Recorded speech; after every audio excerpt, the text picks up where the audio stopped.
Hey, friends, welcome to this live. I am very excited to have you here today. I am just getting my um, thing together, situated here, and I want to let you know that right now it's a very exciting time because the Smart Teachers Library is open for enrollment. And for those of you who are online language teachers and who need support on their journey of working sustainably, this is a great opportunity for you to join because the price is going to be the lowest. It goes up next year when we reopen enrollment again. And also, we're doing several amazing, amazing events in December. One of them is going to be 2 weeks challenge called Create Space for Change, and where we'll be working with our self coaching tools, learning to self coach, learning to manage our thinking, learning to adjust our mindset. Then I'm also going to do a 3-hour digital retreat where I will show you the tools that I've been using for years. And these are the tools that have helped me save a ton of time, especially if you're at a place where you don't know, you would like to, maybe hire somebody. There were so many times in the past when I would hire someone, but it was actually not so helpful to hire someone where I could have just used a tool. So if you're in a place where you're like, oh man, I don't know how to get organized. I don't know how to do this or that. This is a time where not only I will be showing you how to do it, but you can actually bring the tools. You can sign up for them already, even for a free version of it. And then I will be walking you through the process. I will be showing you how to use Acuity for scheduling and for creating products and upsells, how to use Gumroad, how to use Airtable to create your processes for launches so that you're not like murky and wondering what to do. I'll be showing you how to use Jotform and how to use forms in general, what you can do, how you can do that in such a way where you can collect testimonials, for example, not when you need them specifically, but throughout the year, like after any event or after any session that you have, you are going to get testimonials, even when you are not launching something, because we usually like kind of, oh, it's time to get testimonials together. We're launching something, which I will be talking about launching today. Um, and so we're trying to like frantically to be looking for, okay, how do I get testimonials, and we write to people, and people of course are not responding at the time. So it's a great opportunity to do that. We are also going to have a group coaching session where we will learn and like reflect on how to um, go back and review your whole year. So that is going to be a really great experience. I will walk you through the framework called Be, Do, Have.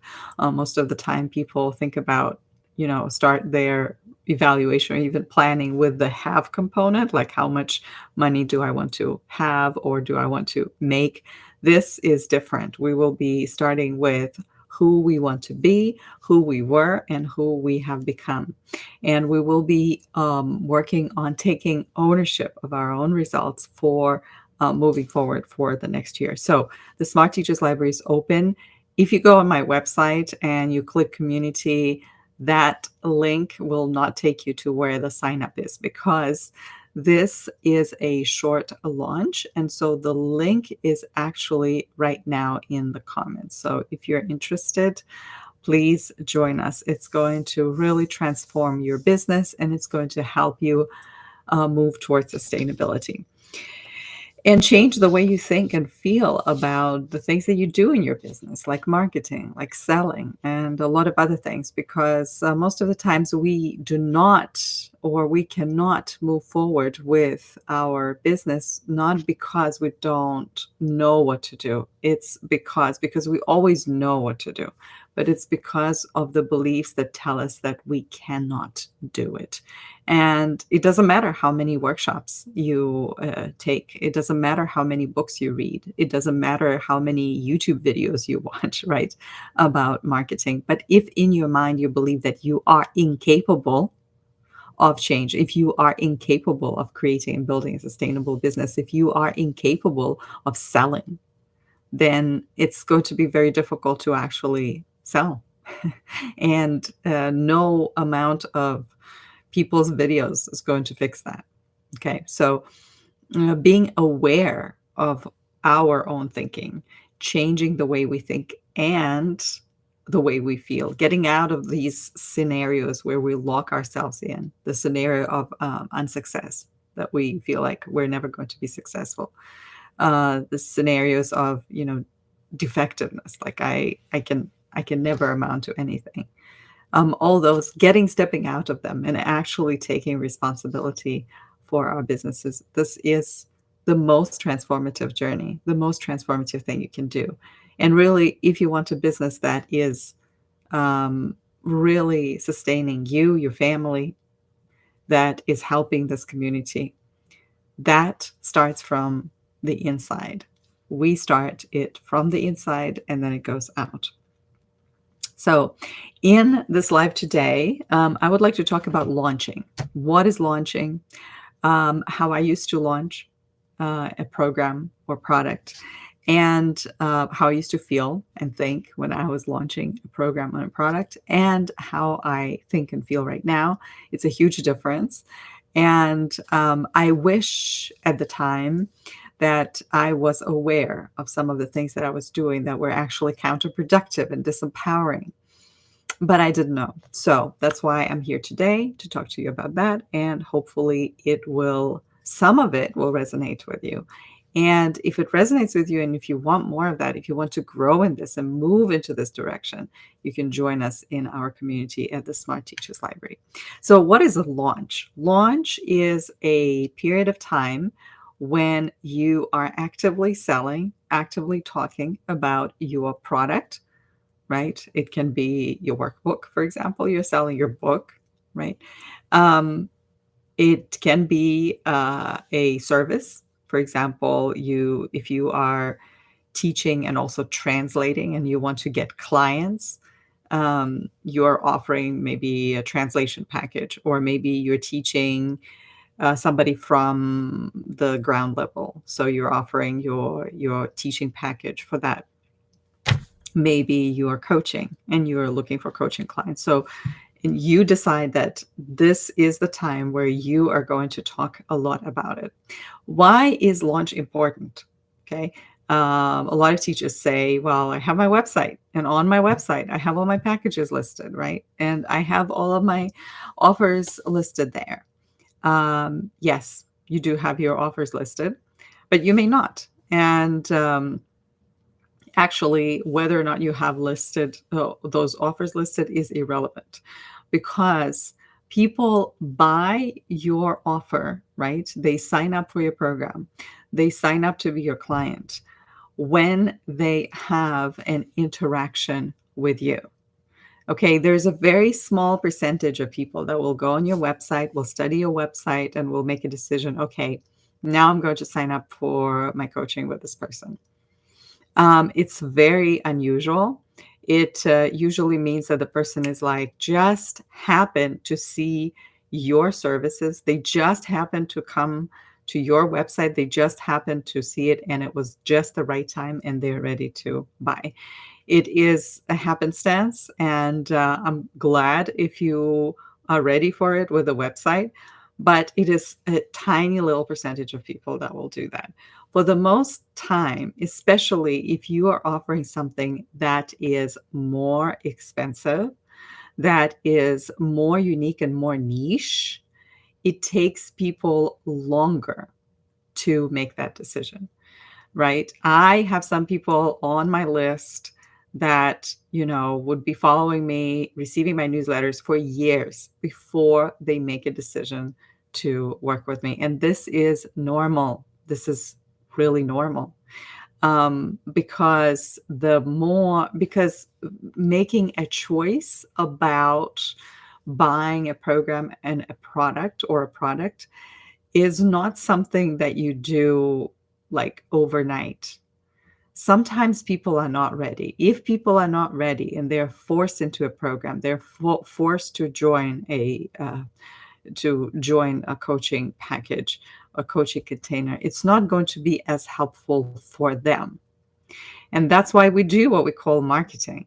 And marketing is a way to prepare people and to tell them about your work. And during the launch, you do that a lot.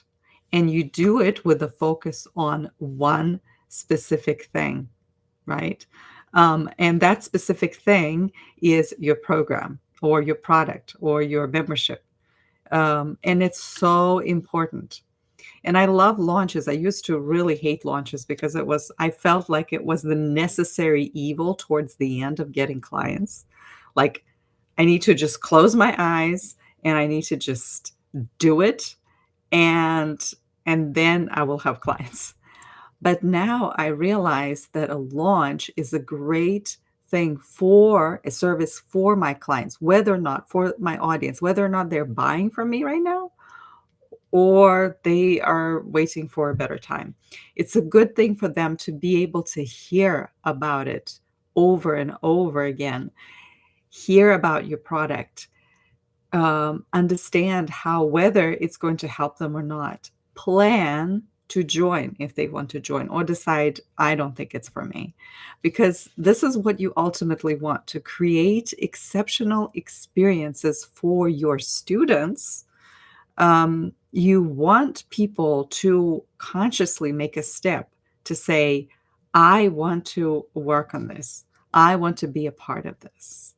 And if you are sort of hesitating, and if you are not talking about this enough, then your students, it doesn't give an opportunity to your audience to actually get to a point to say, you know what? Yes, this is really valuable, and I'm going to do the work.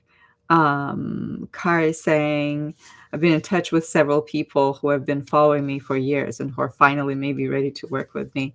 And this is true. This is true.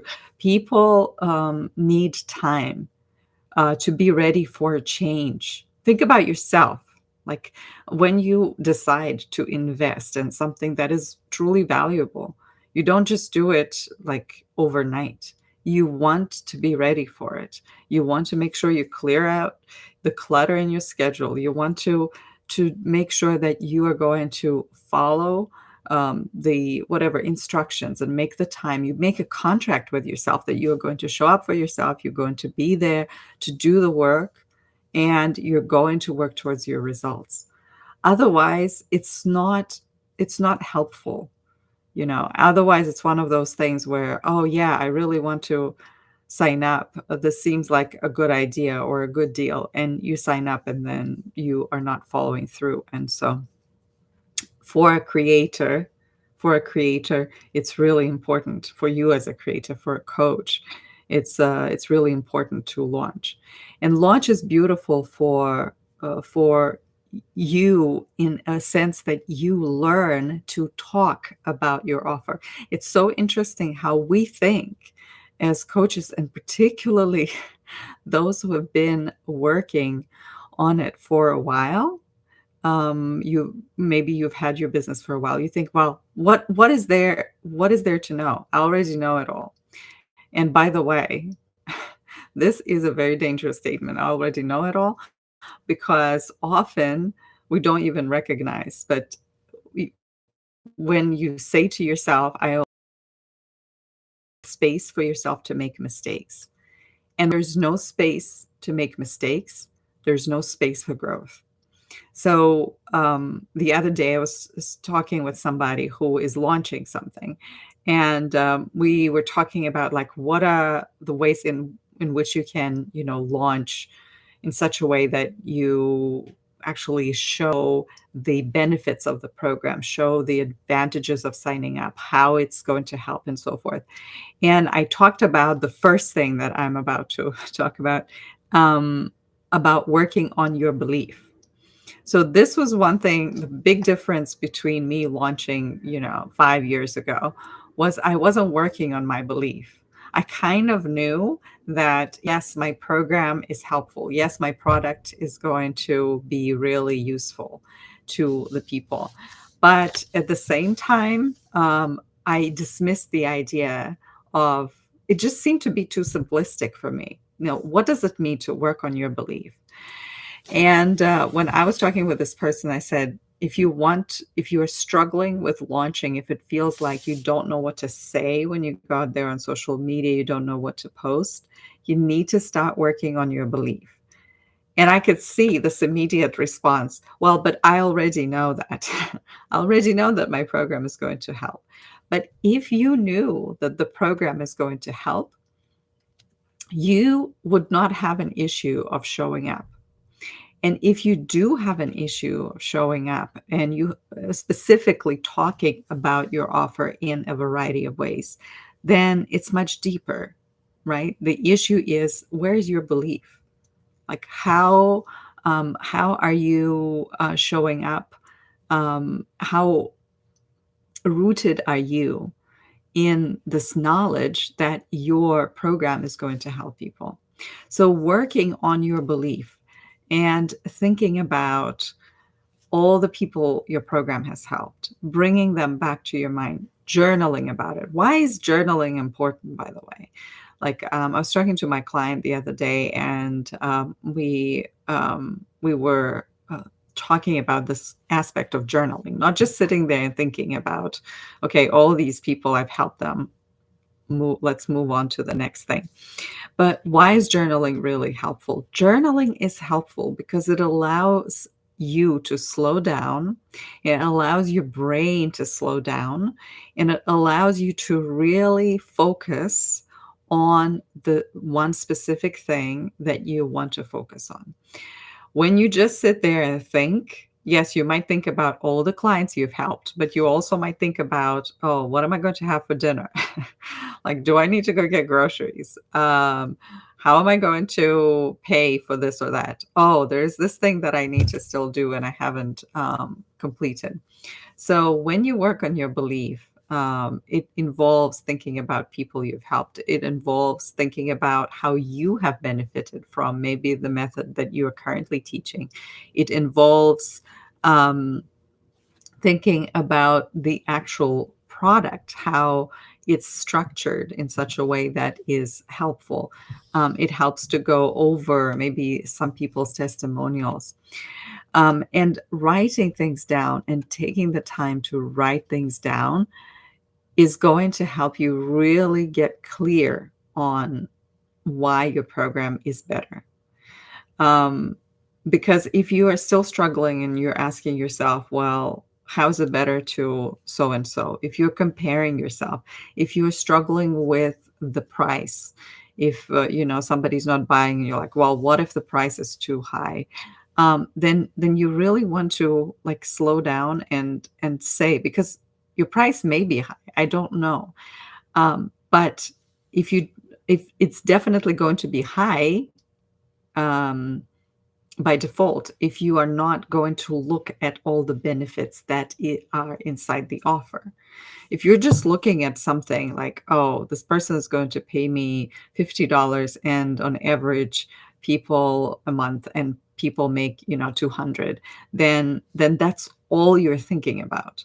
First of all, we don't know how much money somebody has or doesn't have, right? We create this average. And particularly if you're working online, that is not a part of your equation at all. That's just an outside circumstance.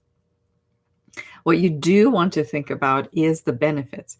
And when you write out all the benefits and then you look at the price yourself, are you able to actually look at the price and say, wow, this is a deal? This is a deal. Are you able to present your offer in such a way where a person is listening to it and saying, wow, all this for this? That's incredible. Um, w okay, Ricardo is asking, "What do you think would be best investment for 2024? Social media, emailing, online platform, or something else?" This is a really good question, and I actually, need to think about it. Best investment, I'm assuming you're talking about best investment of your time. Right? And this is a good question, and I will probably take, some time to think about to create a good answer for it. Um, but I also want to ask you to slow down and ask yourself, why is it important for you to make the quote unquote best investment? What do you mean when you want to look for something that's best investment? And I want you to slow down and think about it, catch yourself with that. Because usually when we are looking for something that's the best thing, both time and money, yes. When you're looking at something that is the best thing, what it tells me is that there is a fear deep within of taking action and making a mistake. Okay. That's where we are really like getting bogged down into, is this the best thing for me?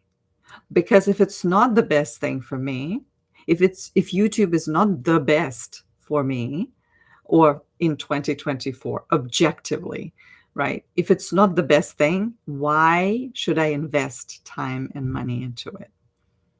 And I I want to, challenge you to think about this, because when you're looking for something that's best, it means that you're not willing or not allowing yourself to make a mistake.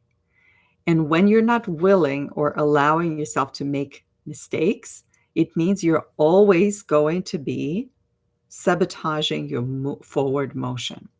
Because really, there is no best, objectively best thing to do one way, oh, to run a business.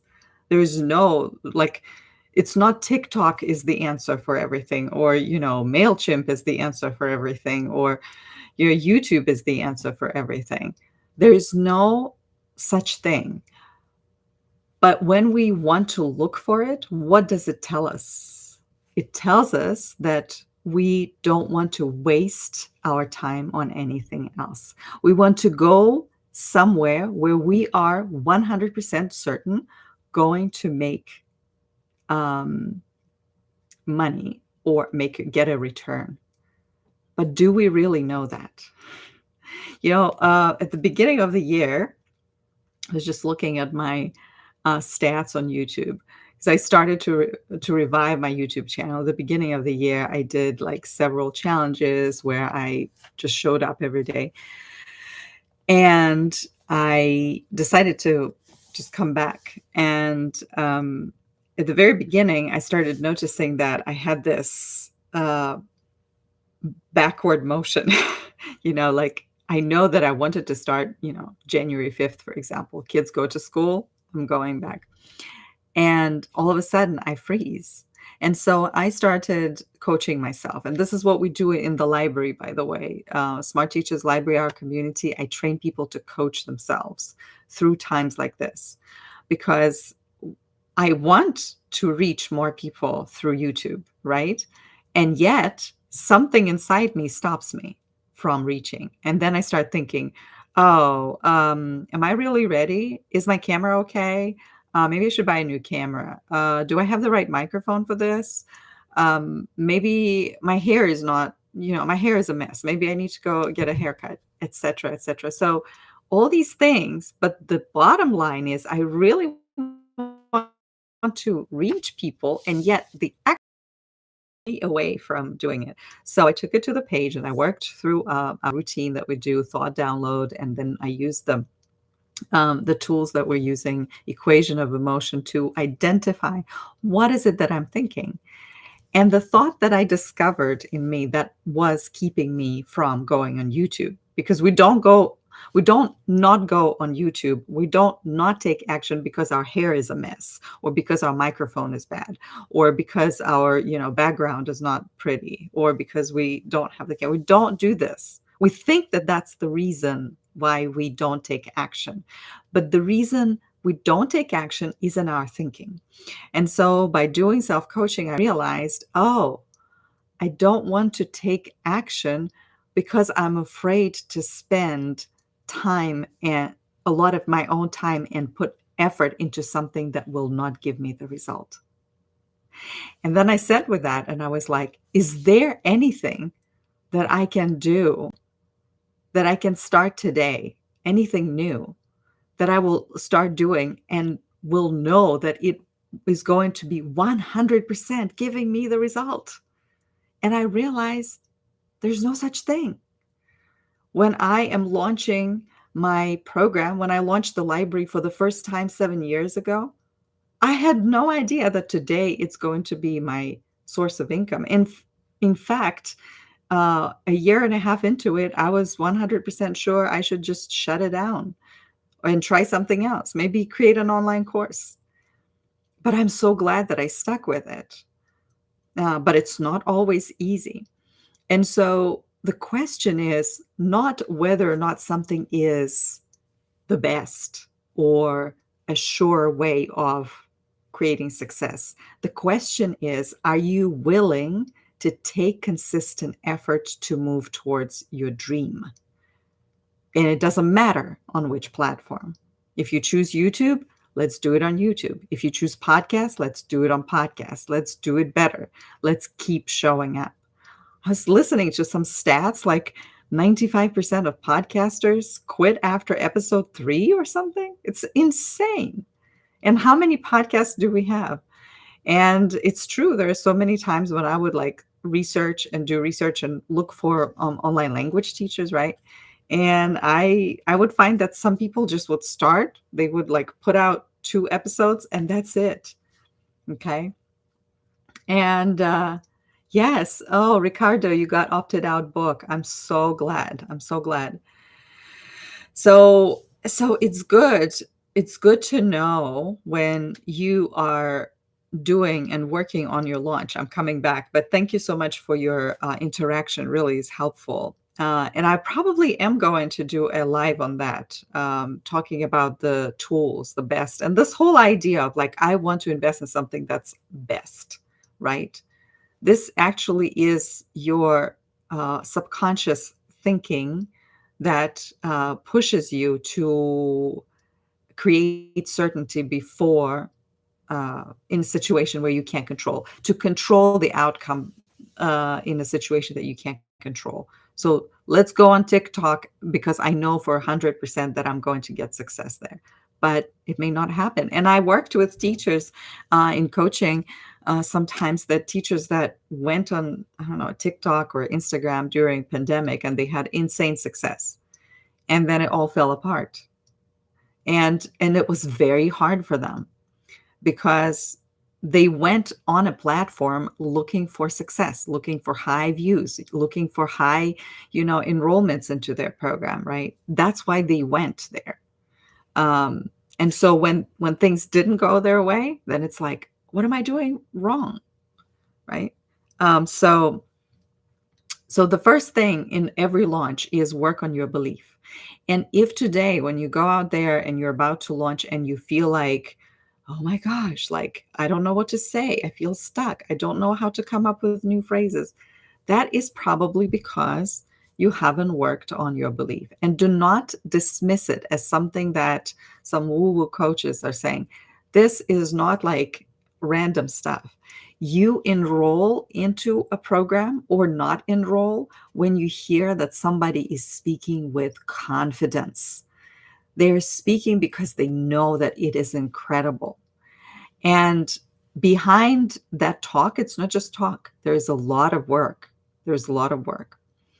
The second one is really connected with the first one, is think where your client is and where they would want to be. Okay. So your client, before they before coming to you, they're probably here in a point A, and you want to write down where they are. What is going on in their lives that is hard for them? And actually, and I'm talking about obviously language learning, and actually talking to your clients that you've helped is good in this situation because you can go back to your clients and say, okay, why did you start working with me? Where were you? Where were you before you began working with me?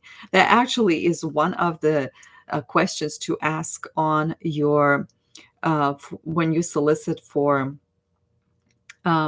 testimonials. And in the 3-hour digital retreat that we're going to do in December with the Smart Teachers Library, I'm going to show you what to include in the testimonial because, as you know, the "Hey, I loved everything, your lessons are great" is not such a good testimonial.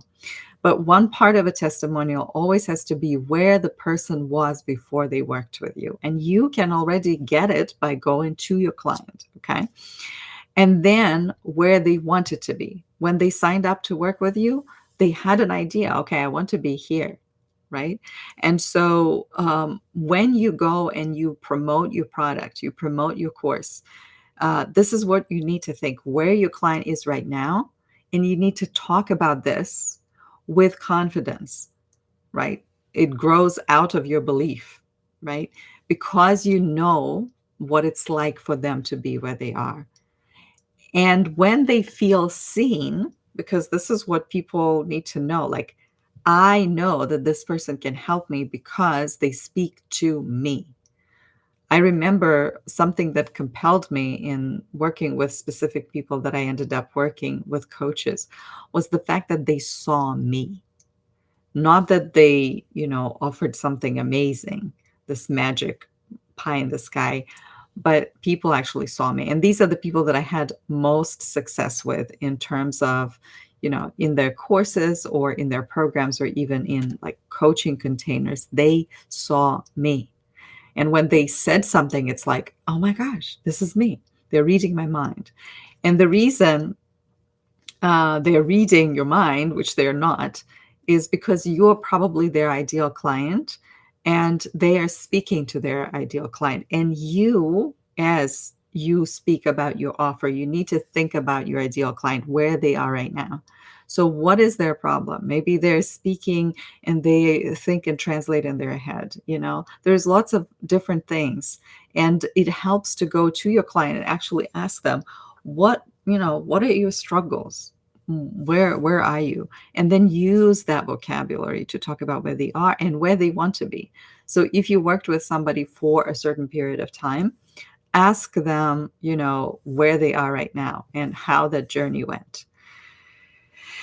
So that transformation has to be present there. It's either you're talking about where your client is right now or where they want to be, because nobody really,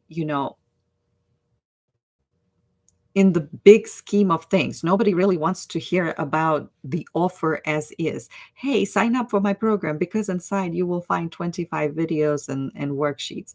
Nobody needs videos and worksheets. People want transformation. They want change. They want help to move from one place to another. They need support.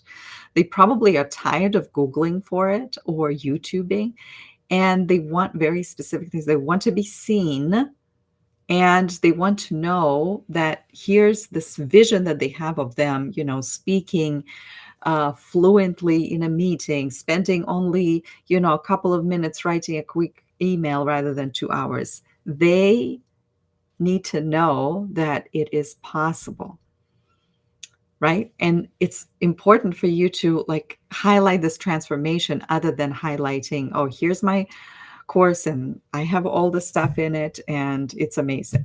Like, because nobody ever signs up for a course because there's 15 worksheets, right? And finally, number 3, be visible and not be afraid of being too much. Okay, so here I can talk about it for a long time, but this is where it gets really hard because this is where we start talking about money. This is where we start selling. This is where we are talking about our programs, yes, in different ways, but we are talking, and bottom line, we're calling people to action to sign up. Here's the link.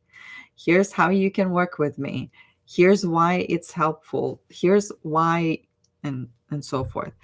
And, going from particularly teachers that never went on social media, and then now all of a sudden they are on social media a lot more, or maybe with emails. You only sent one email a week, and now you have, you're sending an email every other day, or maybe every day. And you're afraid of being called salesy, or being called pushy, or being too much. And it will feel to you too much if you're not used to it. And so this is where a change of mindset is super important, because in the beginning, if you are just starting out launching, it is very likely that you are going to make mistakes. You are not going to, even if you're following the best blueprint for launching, you are not going to follow all the steps perfectly. And it does mean that you are going to, maybe to some people, most likely sound pushy and salesy, but not to everyone. In fact, the more bold and courageous and visible you are, the more off-putting you're going to be to the wrong crowd. But if you go out there with the goal of, I just want everybody to be comfortable and world peace, then you are not really connecting with your ideal client. Okay. And that, of course, takes a lot of work, self coaching, working around money, changing your mindset about selling, what selling is and what it is not. But in the end, if you are consistently working with it, if you take and give yourself, I'm going to do it, I'm going to put 100% of it every single day as I show up for the next year, you will see you will become a different person. There is absolutely no doubt about it. You will become a different person within months of consistently going out there and doing this work, being visible and not being afraid of being too much. This is where a lot of teachers kind of take a step back. And this is where you actually want to push the gas pedal and move forward. So these three things for your launch is work on your belief, think where your client is and where they want to be, and translate it, talk about this, and finally be visible. Do not hide. Do not just send one email and pretend that, well, feel entitled that people now, after one email, everybody's just supposed to buy from me. Do your work. Don't expect other people to do the work just by reading your sales page. I mean, they were not able, they wouldn't buy it otherwise, and during the launch, they actually get to hear more. So be there, be more, be present, be courageous. Okay. Okay, Ricardo, don't post on social media because I feel I'd be doing more of the same thing others are doing. There's so much good stuff. Yeah, Ricardo. And this is where what you're saying actually shows to me the glitch, the thinking glitch with belief. Because if you're saying there's so much more and good stuff that other people are doing, it means I'm not capable of showing up with good stuff. Okay. So that is an area where you can grow too, where you can say, I do have something unique to bring. And the thing is, your uniqueness is not sort of at the bottom. You need to like work your way up. It's not something that you can find on the surface, right? It's deeper. And if you don't post things just because it's not unique enough, again, if you can see, it's recurring theme of it has to be the best. And it's not always possible, and you don't have to be the best. And objectively, how can you say who is the best on social media, right? And whose content is the best. Your content can be good for your ideal client. Okay. So yeah, I would encourage you to do a little bit of self-coaching and actually join our community. The link is there. I'm adding it here again. And if you pay the full amount, you will also get a private session with me. So there's still room for that. We also have, this is like a great opportunity this to join this time, because next year the price is going to go higher. And yes, think about it. I think that with enough mindset shift, you will be able to go and put yourself out there without the fear of, what if I am not good enough? Because that's what I hear, Ricardo, in what you're saying is, well, my content is not good enough, which means the first problem of belief, right? The first issue of belief is not there yet. And you can work on it. And the more you work on it, the deeper you're able to connect with the offer, the value of your offer, the more effectively you can communicate it, and the more people will sign up. Because people are not signing up not because of price or anything else. They think that this is it. There are different reasons. But sometimes we are not able to sell also not because we don't know the selling gimmicks. Sometimes it's the way we communicate it and or not communicate it. So thank you so much for being here, everyone. I went a little longer than I was hoping for. We are going to hang out here hopefully every week and chat about different things. I still have several lives planned for December, different times, but I kind of keep them on Fridays. And I'm looking forward to connecting with you. If you have any questions, leave them in the comments, and I will try to talk about trends. Actually, maybe December might be a good month to talk about trends, and in general, what that means when we're looking for trends, when we're looking for best solutions, how they may or may not work for us. All right. Thank you so much. Have a lovely day and a beautiful weekend wherever you are. Bye. Bye, everyone.